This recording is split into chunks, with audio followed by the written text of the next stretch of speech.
Hi friends, நான் உங்கள் செல்வி. ஆகாயத்தை சமன்படுத்தும் ஆகாய முத்திரை செய்வது எப்படி? அதாவது நடுவிரல் பெருவிரல், நடுவிரல் பெருவிரல். இந்த ஆகாய முத்திரை 5 to 10 மினிட்ஸ் மட்டுமே செய்ய வேண்டும். காது சம்பந்தமான அனைத்து ப்ராப்ளங்களும் சரியாகிறது. வயதானவர்களுக்கு வரும் காது இரைச்சல், காது கேளாண்மைக்கு இந்த ஆகாய முத்திரை தொடர்ந்து செய்து வர நல்ல பலனை அடைவர். ஆகாய முத்திரை செய்வதன் மூலம் வெர்டிகோ, தலை சுற்றல் ப்ராப்ளம் சரியாகிறது. டிராவலின் போது ஏற்படும் வாந்தி, வாமிட்டிங் சென்சேஷனுக்கு இந்த முத்திரை டிராவலுக்கு முன்னாடி 5 to 10 மினிட்ஸ் செய்து வர ப்ராப்ளம் சரியாகிறது.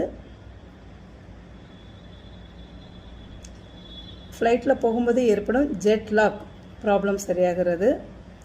யங்கர் ஸ்டேஜில் ஏற்படக்கூடிய ஹார்ட் அட்டாக் ப்ராப்ளம் வராமல்